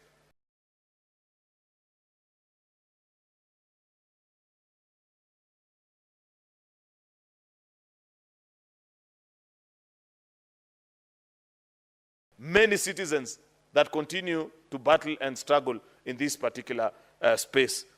Therefore, Mr. Speaker, I want to urge colleagues that have taken time to read through this report. I appreciate that it has been a protracted battle between the Senate and the National Assembly, their perspective of things, Mr. Speaker. There are many things we had included, including taxes that we proposed. If you remember, we had actually proposed something akin to a sin tax to ensure that we dissuade young people. But unfortunately, when these people went to the mediation, it was dropped because I know National Assembly will never agree to any tax proposition coming from the Senate. Of course, the matter was not even given a chance. I knew that proposition, Mr. Speaker, had the chance of a snowball in hell the minute he left this house, so long as he was going to get to the National Assembly. Because they don't view this for what it is. It is a broader conversation about what is the space of Senate with regards to taxation and so on and so forth. And therefore, we lost it at that. My thinking, because I listened to, I don't know who it was, one of the members who moved that proposal on taxation, Mr. Speaker, was actually to sort that issue that I had proposed, or that I had spoken to earlier, between how we chose to administer betting and the difference in approach we took between us and Tanzania, Mr. Speaker. Unfortunately, since that was lost in the mediation, I concede, Mr. Speaker, because we must be able to achieve the greater good, then we'll tie in the small ends eventually when we have the opportunity. So I want to request that we conclude on this business today, Mr. Speaker, if possible, so that when we get the opportunity to have a regulatory authority, then we shall invite them to this house and now ask the hard questions. I don't know, maybe, just maybe, that there are technological solutions that are available to these companies that are running betting, Mr. Speaker, online and don't have presence in Kenya, they don't pay taxes in this country, Mr. Speaker. I know that there is a lot of ways in which we can find them. I know, for example, Senator Ledama, because earlier on you had asked me what might be the solution, is that you can force their bookmakers, because all these online betting firms rely on bookmakers that are actually regulated in countries that have even stronger regulations in this space than the Republic of Kenya, Mr. Speaker, to give us the odds so that you're able to establish how many transactions they made out of this country and what it is that they paid. Because now in this law, thanks to the mediated version of the report, even if we have no ways of finding and establishing, we shall continue to demand of them until such a time that we catch up with you. You may be domiciled out of a country that a tax haven somewhere that Kenya has no relationship with, but somehow, someway, the law, when it eventually catches up with you, then you will pay into the Republic of Kenya. Therefore, I appreciate that proposition that has come from this committee to tax even those that are participating in the online space and have no physical space in offices in Kenya, Mr. Speaker. You may not have the chance to recover anything from them at this point, but somehow, someway, one day, one time, Mr. Speaker, you will find the opportunity. Lastly, Mr. Speaker, is to ask our colleagues, Mr. Speaker, to treat this matter with the urgency that is needed. Because listening to those that are opposed and supporting this, there's one point that we all agree, that this is a space that needs our urgent attention as policy makers, Mr. Speaker, so that we find a way. Senator Ledama is proposing that we create a city akin to Las Vegas, or the one for China is called what? Macau. But that will only work for those that operate on casinos, Mr. Speaker. What about those that participate on these in the online space? What will you do to them? Like I have said, there is no way of stopping them, Mr. Speaker. Therefore, I want to urge Senator Ledama that let's create the authority first, then the rest follows.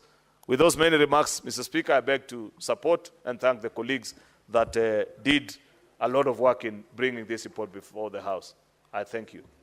Thank you, Majority Leader. And it is good that you declared you've never participated in gambling.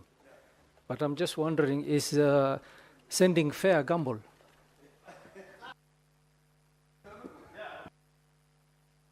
Mr. Speaker, because you have asked me a question, yeah, sending fare is a gamble, especially for a young man like Eddie, Mr. Speaker. Because chances are she may come or not come. That is a gamble. It has odds, Mr. Speaker. Senator Eddie Okech.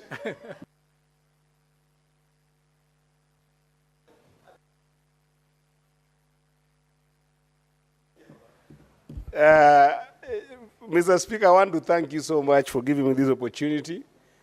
You know, Mr. Speaker, for the first time I've seen a situation whereby you invite Senator Cheruiyot to give a comment on what the Speaker has said without ruling. And this issue of fare, I'm looking at the eye of the majority. He looks very annoyed when you raise the issue of fare, although he's smiling, but he's burning in the inside. It seems like his fare, he has gambled a lot with this fare to the extent that he wants. But on a more serious note, Mr. Speaker, let me just share a few ideas or thoughts on this gambling thing. And actually, Mr. Speaker, right from the start, I want to say that this is something I seriously oppose. And I totally oppose it for a variety of reasons. Actually in the mediation team. And I was very clear that this is something that we should not even be able to entertain in our country. Because something like gambling, Mr. Speaker, happens in the context of a society. And every society have got different challenges with how gambling manifests in it. A democracy as strong as the United States, Mr. Speaker, had a serious gambling issue in the latest years that we have seen in the last 20 years, to the extent that, Mr. Speaker, that despite that the United States is actually a 200 years democracy, they have really struggled with the issue of gambling. Because there are a number of vices that come with gambling that, Mr. Speaker, cannot be commensurate with the benefit that you come with whatsoever. In fact, in 2018, I had just left the United States 2 years before that, when the conversation about gambling was going on very strongly. And Mr. Speaker, in 2018, there was a Supreme Court decision that declared sports gambling in what we call Murphy versus the National Collegiate Athletics Association unconstitutional to the extent that this was a case that was looking at sports gambling and the vices that was being among young people in the United States. And the fact that the United States had, even as a city where we call it Las Vegas, where you can actually go and do gambling there, and some sort of regulations that are within states that allows for resources from gambling to be able to enable those states raise some revenues without necessarily taxing people, or rather adding more taxes on people, and then do very specific services to those states. For instance, where you find originals who are in the United States, who we call the Red Indians, their communities must have been left behind in some inequality issues around economic development that has happened in the United States. You might find that some gambling might be allowed in those quarters just so that you can raise resources to enable them be able to deal with those services that their communities need. But other than that, Mr. Speaker, the overall issues and the overarching issue of gambling, Mr. Speaker, becomes a very complex thing to maneuver, even in advanced economies that can be able to monitor those vices like the United States. And Mr. Speaker, the question here is, this particular mediated version is very heavy on the opportunity for our government to raise taxes. But Mr. Speaker, when you look at an industry like gambling, this is what you call regressive taxation. Regressive taxation, Mr. Speaker, is where the amount of money you'll be able to collect practically from an activity such as gambling will continue dwindling, going down, but because you have given it an element of law to exist, the amount that are being earned from that particular vice by people who have invested in it will continue to be abnormal in terms of their exponential growth. So therefore, you can never use gambling as a place to target tax revenue. Because it's one thing that if you allow, it has got what you call negative externality. When you allow it to happen in your economy, you cannot control where the revenues are going to come for the owners of those businesses. So then it goes without saying that other vices that are going to be there will always cost the government more in terms of dealing with them. Mr. Speaker, for instance, if you allow gambling and you're making, for instance, you're making, let's say, 4 billion for purpose of conversation in terms of taxation, and then you go an industry that goes to about 800 billion Kenya shillings, and you're only taxing 4 billion because it's regressive. And then, while you're doing that, you find a society where young people are not employed, young people don't have technical ability to go to school because they are adapted in what we call compulsive gambling. Compulsive gambling is where other behaviors have developed in your entire population, where kids from secondary schools and primary schools start gambling behind the scenes in the black market. You don't have control because they can be able to afford mobile phones. You don't have control of their behavior. They start gambling. And then this is starting to impact their education, starting to impact their concentration in school, starting to impact their behavior in terms of even starting to steal from their parents to go and gamble. What about a society where the poorest people, who are not even in the middle class, are not going to start focusing on their work, but instead spending more time gambling? You see, this will have a ripple effect in the society when you look at their total productivity factor. Mr. Speaker, you yourself in your office employ a number of young people who have just come from college. If they get captured in gambling, and then after they have been captured in gambling, they don't pay attention to the work you have given them to do, what is the impact in their productivity to what they're supposed to do for you as a Speaker of the Senate? What will end up happening is that you will have this big impact, and that's what we call it compulsive gambling, in the sense that the negative effect in the society is so big that of taxes from it nominally, not in absolute terms, because in absolute terms, the money that's going to gambling is always going to be humongous. It's always going to be exponential compared to the money that you end up getting into the taxes. Now, why do we collect taxes, Mr. Speaker? We collect taxes so that you can be able to, as a government, provide services to our people. Now you're in a situation whereby, Mr. Speaker, you are competing between the money to give roads, the money to provide water, the money to provide affordable housing, the money to provide SHA, and then you now have this population of young people who have developed other vices, including mental disorder in the society, Mr. Speaker, that now as a government you must spend on. That's why we call it both a regressive tax. You're going to collect a relatively small amount of money compared to what is in that industry. And then secondly, you're going to have compulsive problems where you have, as a government, to spend in those problems. You will have to spend on the population that is not productive. You'll have to spend in the population that is becoming, having mental disorder. You'll have to spend in the population that is facing problems of selling their assets and becoming poorer. So you're getting tax that is regressive. It will never help you. Gambling cannot be a place where a government wants to go and face and start looking for taxation as a revenue. It doesn't work like that.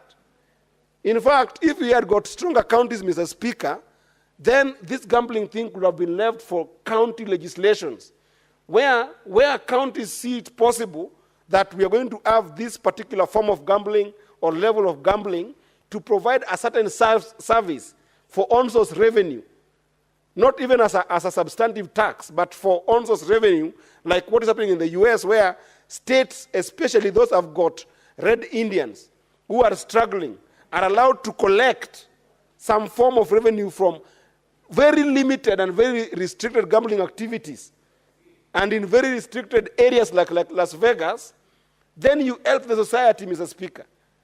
Why are we as legislators seeing this bill passing right in front of us and we let it go?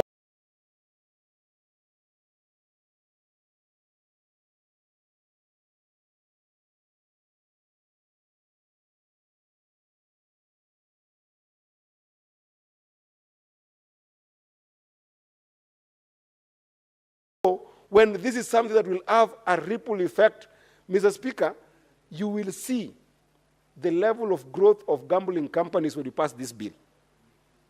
Everybody, including politicians here, Mr. Speaker, which is one of the biggest problems that the United States is facing, China is facing, bigger countries are facing, of political crime, where politicians are going to enhance corruption. It's going to work the same way we are seeing sometimes some mushrooming petrol stations, where even in neighborhoods where they've got residential tickets, people opening up petrol stations as a way of sometimes hiding some funds. That's an easier problem, Mr. Speaker. A bigger problem is being able to allow for this bill to pass and make it even easier for people to have gambling licenses, Mr. Speaker. Because there is no way to monitor a gambling activity apart from just the revenue metrics, which is what we are putting here, to be able to look at what revenue has come in and what can we be able to get from that revenue. Mr. Speaker, this will be a conduit, a place for the political class to even hide money, a place for money launderers to hide money, a place for criminals to hide money. Surely, the Senate of the Republic of Kenya, Mr. Speaker, that has been seen for the last 3 years when the country has faced tempestuous moments, when the country has faced a lot of challenges, we have seen as the house that brings back sobriety in this country. When Senator Cherargei gets up to speak on matters of national importance, matters that concern the nation, Mr. Speaker, the country listens. The country trusts the Senate. The country trusts the Senate above the National Assembly. The country trusts the Senate above even the executive, above the county assemblies, above the Council of Governors, when it comes to issues of national significance, Mr. Speaker. I know for a fact of women who have faced a lot of problems, Mr. Speaker. Senator Mogeni, what is your point of order?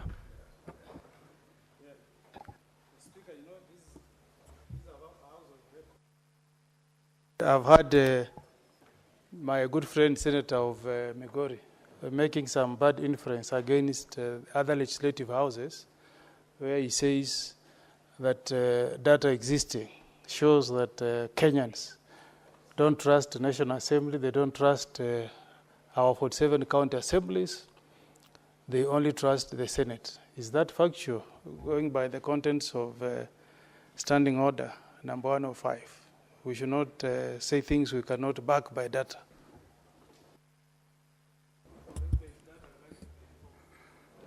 Senator Eddie, what did you imply by that statement? Mr. Speaker, first of all, you know, Senator Morgan is my senior. I know how much I respect him. He should not say what I did not say. I did not say that those other institutions are not trusted. I just said we are trusted more than them. It's a level of trust. It's an issue of level of trust. And there's a number of data, including Uzalendo Trust, Mr. Speaker, that does all these data-driven research that shows that Senate is actually more trusted as an institution by Kenyans. Since you've referred to an existence of data, yes. According to Senator Mogeni's point of order, yes. Are you able to substantiate by tabling those data so that Mr. Speaker, if you give me time, I'll bring you the Uzalendo data and show you just how much Senate is trusted across board in the country in terms of making sober decisions. And actually, I was calling to the conscience of because I know I might get a time to speak, and perhaps I need to bring him up. He just got in. I need to bring him back that we are discussing the gambling bill. And I wanted to tell him that as my senior, I was trying to appeal to his consciousness that this bill Very well, Senator Eddie, you will substantiate by the next sitting. Sure, I will do that. But I wanted to appeal to him as one of the senators that this bill around gambling, and especially predicated upon the idea that we are going to make some significant tax revenue from gambling, is indeed a bad bill, in the sense that you cannot predicate the idea of getting tax revenue from gambling when exponentially